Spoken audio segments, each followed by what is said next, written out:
Is there anything else we need to know about minibars?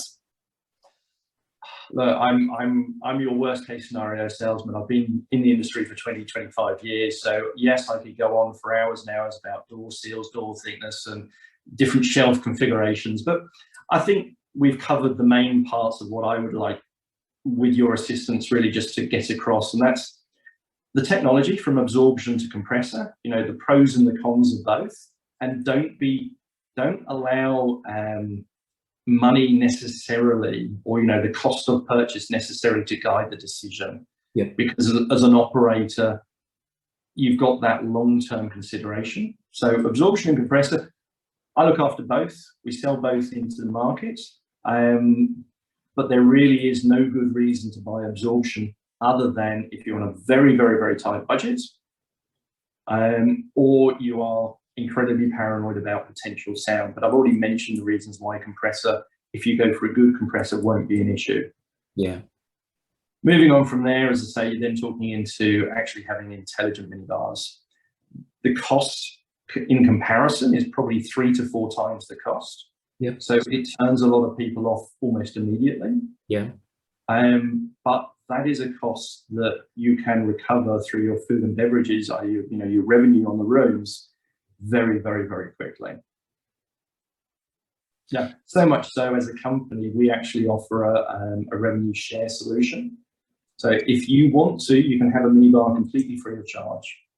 You beat me to it. I was going to say, is there an option for the hotel basically to lease or not have to take on the fridge as a capital investment? Yeah, we realise that there's a CAPEX value when somebody's talking a large, sort of three digits for a minibar seems an awful lot.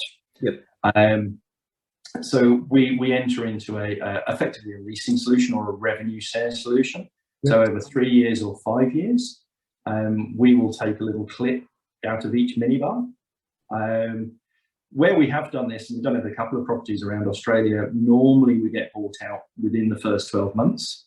Because once it's set up, the actual hotel operator realizes that they're going to end up paying over 3 or 5 years considerably more to us than they would have done if they just buy it outright. And so they're effectively missing out on that revenue. But that gives them the opportunity, as you said, over that period to dip their toe in the water, so to speak, and see the results, and then actually come back to you and say, you know what, we would like to just buy that out now. You have to trust it, you have to believe in it, and you have to actually have a good, and the systems that have gone in that have worked really, really well are ones where the food and beverages manager have really bought into it. Of course. And they've been able to come up with all sorts of things. So we've got one property where they do specials, and it's automatic in the minibar that when you buy gin with tonic, the tonic's half price. If you buy gin and tonic separately, they're full price. The first local beer purchased out of the minibar is half price. So you can change the logic in the software to offer all sorts of weird and wonderful things, not have to worry about repricing and not have to worry about reprinting a menu. You can just advertise, okay, you're a VIP guest, therefore day one, your minibar is completely complimentary. And there is another sideline to that. Because the minibars also have locks on them, if you're checking in, you can actually choose to have your minibars locked. Yep.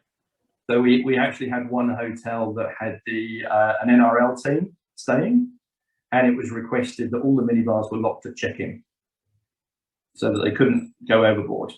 And again, this is just down to the hotel operation to say, well, husband and wife in one room, children in the next room, would you like us to lock the children's minibar? And that is perfect, because I remember when I was in hotels, we would have to, destock the minibar and then, pop it all in a box and put the room number on it, and then make a note that when the guest had actually checked out to restock the minibar. Yeah. And this is all dealt with using technology, using very, very simple logic and software that's tried and tested globally. So we're not reinventing the wheel. We're just trying to highlight to the industry what is now achievable to get over a lot of these operational issues.